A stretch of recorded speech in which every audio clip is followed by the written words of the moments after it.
Dr. Craig Gary Habermas appeared on Bertuzzi's podcast with 5 lines of evidence for the resurrection.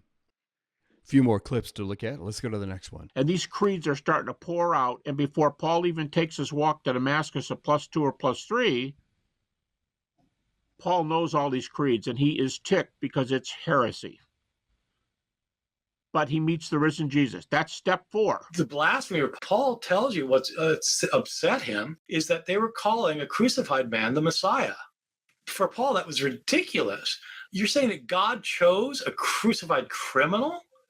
And so that's what got Paul upset. Paul never says anything about the earliest Christians calling Jesus God, that's what he was upset about. And so just read the passage. Well, now here again, Habermas is quite right that the early Christian confessions of the deity of Christ precede Paul's own conversion on the Damascus Road in AD 36. But I think that Ehrman is quite mistaken to think that the reason that Paul, the Pharisee, the Jewish persecutor of the early Christian church, was all upset just because they identified this crucified criminal as the Messiah. That's not a heresy. That may be a stupid mistake. But to identify Jesus as a Messiah isn't something that is going to inspire religious persecution. Rather, it was, as Habermas says, because they put Jesus in the place of God the Father himself. They regarded Jesus as equal in divinity to God the Father. And that is truly blasphemous in Jewish ears, and therefore would promote a campaign of persecution. But Bart's explanation that they were upset because they called a crucified criminal the Messiah, that would never prompt a systematic program of persecution such as was exhibited against the early church. All right, the next clip. And the 5th one, Bart Ehrman says this may be the biggest argument in the early church for proving who Jesus is. Paul goes to Jerusalem. Do you remember Galatians chapter 1, which critics accept? Galatians is a book you can preach. Paul goes to Jerusalem, and he meets with Peter and James for 15 days. And Bart Ehrman asks the question, where do we get closer to the eyewitnesses than right here in that meeting? You know, historians, of course, want to get access to the best evidence they can. Eyewitness testimony is not infallible at all. The eyewitness testimony is problematic. But if you have a number of eyewitnesses talking about something and they basically agree without collaborating, well, that's pretty good evidence. And so that's the kind of thing you want. When it comes to the historical Jesus, how do we know that there was a historical Jesus? Well, we don't have any author who knew Jesus who's written for us, but Paul knew Jesus' brother. And so if you're talking about, did Jesus exist? Well, you would think his brother would know. So that's what I mean. And Cephas, or Peter, was Jesus' closest disciple. And Paul personally knew both of these. And so this is my attack on people who are mythicists, who claim that Jesus never even existed. And this is one reason for thinking so, is because Paul knew people who knew Jesus. I mean, so it's as close as we get to an eyewitness saying it. Here, Ehrman grants that in AD 36, Paul did visit the original apostles in Jerusalem, where he spoke with Jesus' brother and Peter, both who claimed to have seen Jesus risen from the dead. And so in the same way that Ehrman rejects the mythicist's claim that Jesus never existed, I think we should also think that we are in touch here with two people who were eyewitnesses to resurrection appearances of Christ. Okay. They continue that thought in this next clip. Paul could not have gone there. Even the critics say this.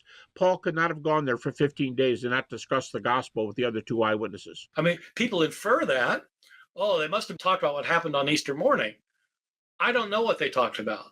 What Paul says they talked about is whether it was legitimate to spread the gospel to the Gentiles without making them become Jews. He says nothing about them talking about what happened on the day of the resurrection. So you can infer that, but it's nothing I would ever say. It's not what Paul himself talks about. Paul became a Christian on the road to Damascus in about AD 33. He spent 3 years in Damascus as a Christian, involved in Christian proclamation. And then he goes back to Jerusalem.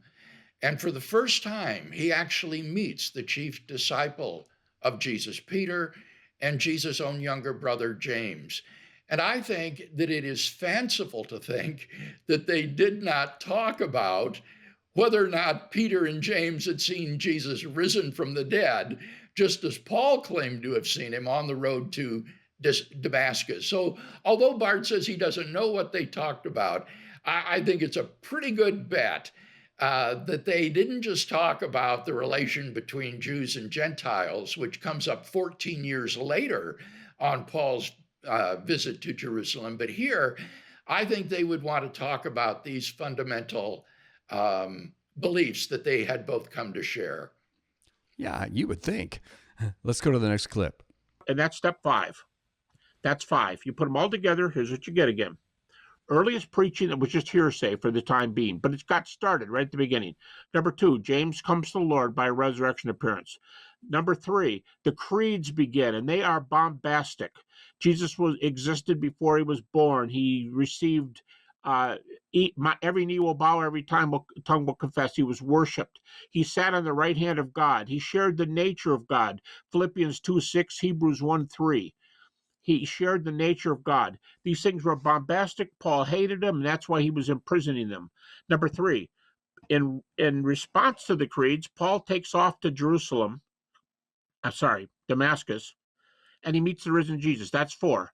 And 5, 3 years later, he confirms this message with Peter and James, the eyewitnesses. I agree with points number 1 and 2. There was early preaching, and I think James probably did convert before 36. He certainly did. So that part's right. The other 3 don't hold water historically. Formalized creeds, there's no evidence of formalized creeds before 36. What would be the evidence? The creeds we have are in Greek. There's something to suggest that Romans 1, 3, and 4 was maybe an original Aramaic composition, but it doesn't have a high Christology. It's the whole point. It has an adoptionist Christology.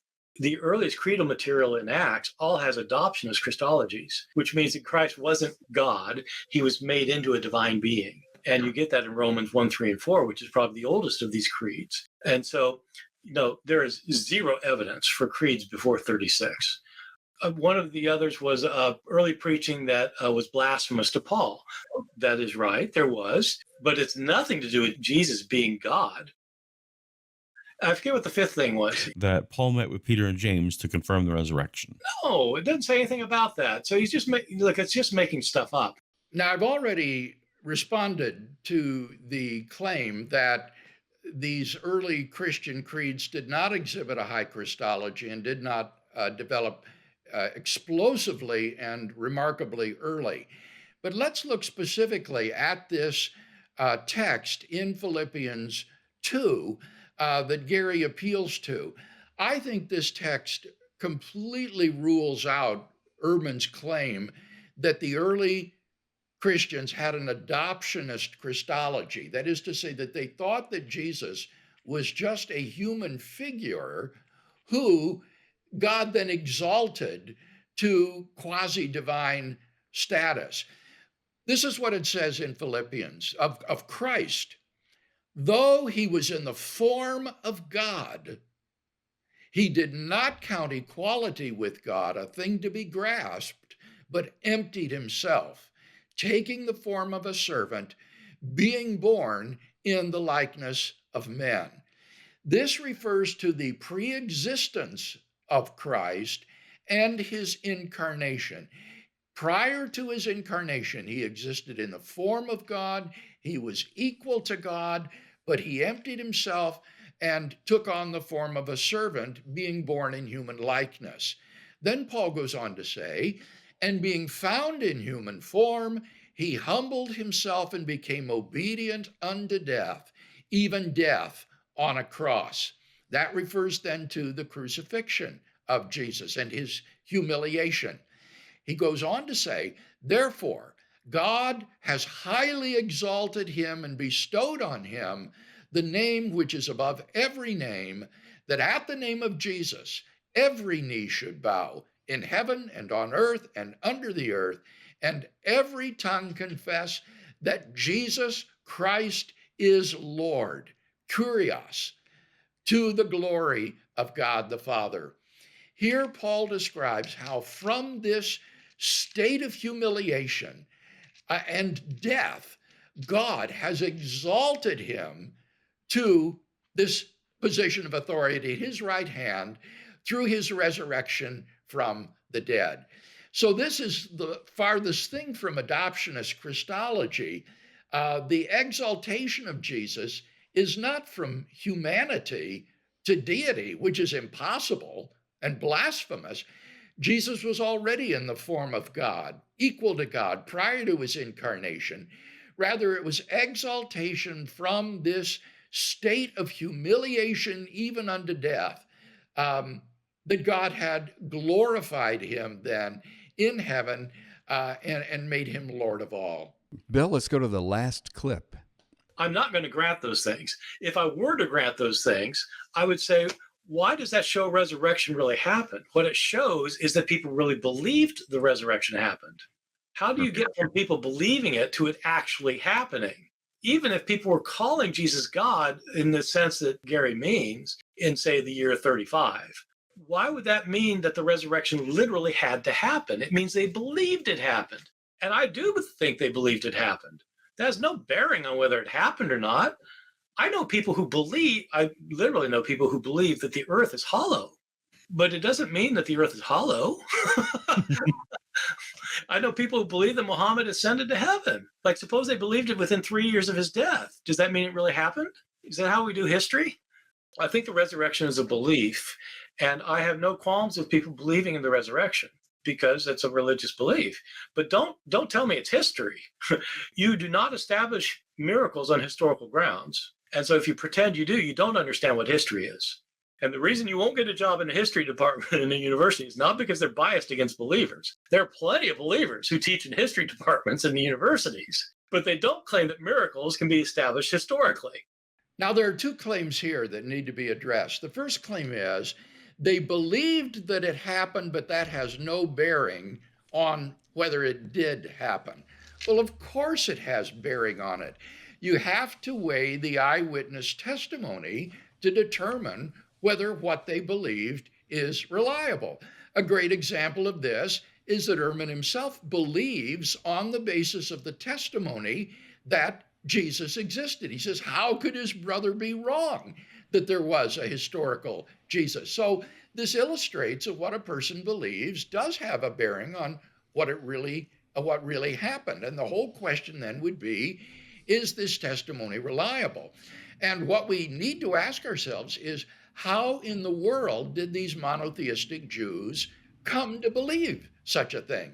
And here, Habermas has addressed this question at length in his published work, where he shows that all other naturalistic attempts to explain how these men and women came to share this remarkable belief fail the standards of historical credibility. Now, Ehrman insists that you can't establish miracles historically. And here, I would refer our listeners to my debate with Bart Ehrman on the resurrection of Jesus that took place many years ago at Holy Cross. And there it was very evident that what Ehrman is talking about is a warmed over rehash of David Hume's arguments against the identification of a miracle. What Ehrman says is a miracle by definition is the most improbable thing that could happen. And to establish it historically, you would have to show that the most improbable thing is the most probable thing, which is contradictory. Well, as I explained in our debate as best I could to Bart, this argument is completely fallacious because he doesn't understand that there are two different probabilities that we're talking about here. The first is called the prior probability of the event. Prior to considering any evidence for the event, what is the probability of one's hypothesis? And that could be quite low. The second probability then is the posterior probability of that hypothesis, given the specific evidence. And that probability might be extremely high. Given the evidence, that hypothesis might indeed be the most probable thing that happened, even though prior to looking at the evidence, that hypothesis seemed pretty improbable. So Ehrman's argument here is absolutely hopeless. It's just very clear he doesn't understand the probability calculus or the historical argument for Jesus' resurrection. And so if our listeners are interested in exploring that issue further, take a look at my debate with Bart Ehrman on the resurrection of Jesus. And Bill, don't be surprised if a cartoon version of yourself shows up somewhere on YouTube shortly. Probably.